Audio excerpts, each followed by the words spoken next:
Hello everybody, welcome to the first ever tournament of this year. It's been quite a bit since you've seen me because I took a break because of school stuff. But I have finally decided to post something on this channel for the first time in 2026. I've abandoned the Hot Wheels track because of how awful it is to try to record. The cars go too fast, they hit each other, they stop moving before I want them to, and yeah, it's just straight up awful. So instead of doing that, I've done this in a different way. Instead of doing this on the Hot Wheels track, I have done this in my favorite game of all time.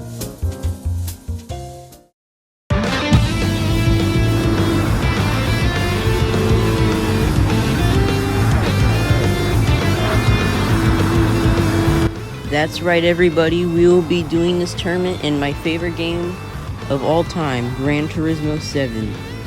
I do not have the patience to do this on the Hot Wheels tournament, and this will be a simple, every race 2 cars will be eliminated and will be replaced with 2 faster cars. Also, some of my friends are familiar with me playing this game, so here's a quick clip of that. Oh my god. Oh. Yeah! Wait! Oh, come on. Yeah. Oh no! Yeah. Come on, neck and neck. Ramlin, you got it. Fucking go. Break. Brake check Ryan. Oh, you should do that, dude. That was me. Oh, come on. Yes! I got it. Anyways, let's get on with the tournament.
we have tested all of the cars, and now only the fast cars are up. And we have eliminated 27 out of the 46 cars that have signed up, and it looks like Ewan has a fast start, followed by Grayson, Luke, Marco, Parker, Jackson and Parker swapping positions, and then followed by Sean and Omar. Ewan with a pretty big lead over Grayson, even though they're in nearly the same car.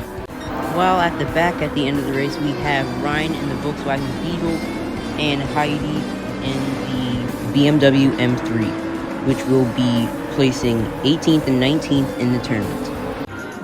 In the race of 17, nothing really changed a lot. Most of the positions changed except for Marco getting ahead of Luke in the first turn, which basically means that he'll keep that position. Here we are on board with two drivers, that being Sean Butterfield on the right, Jackson Vezina on the left, both of them making some pretty big overtakes at this turn up ahead.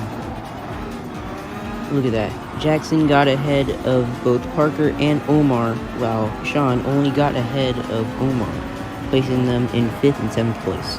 Also, I forgot to say, at the end of the lap, our two eliminated drivers were Owen in the GTR and Jonathan in the Aston Martin, which put them in 16th and 17th in the tournament. And again, nothing really happened a lot for our top three. Not really a lot happened. But I said that for our top three, in 8th place, but he gained a few positions. We have Omar, who got quite a good start. Even though Sean did try to get past Jackson, he managed to get past both of them. He was side by side with Jackson. Almost got past Ruben, but was pushed on the outside, like almost right there, but pushed slightly into the dirt, which made him lose his position against the Ferrari, but stayed ahead of Jackson.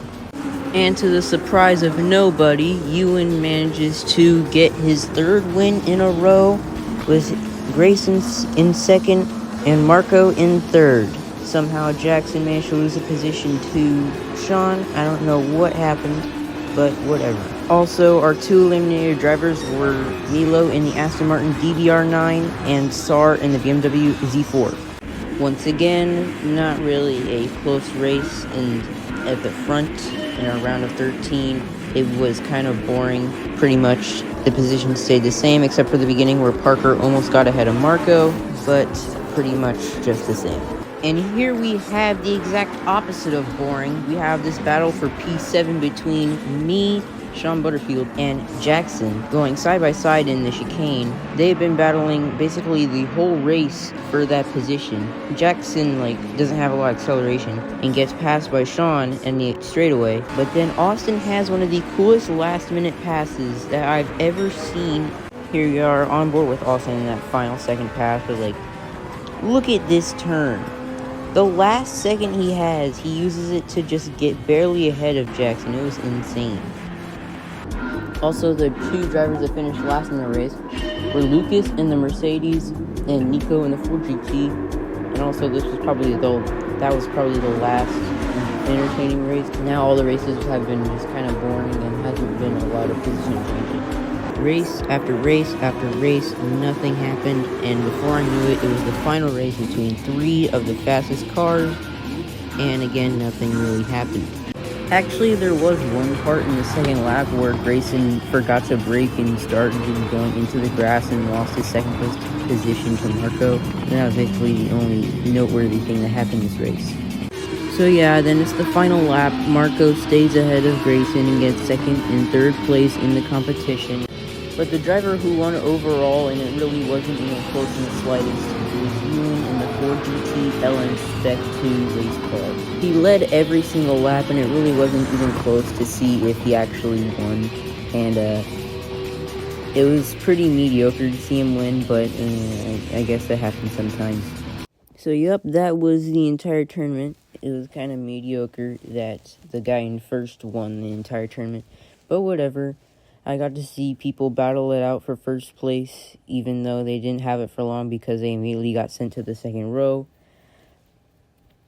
But it was fun to see them contest, and that's the entire thing. Thanks everyone for watching.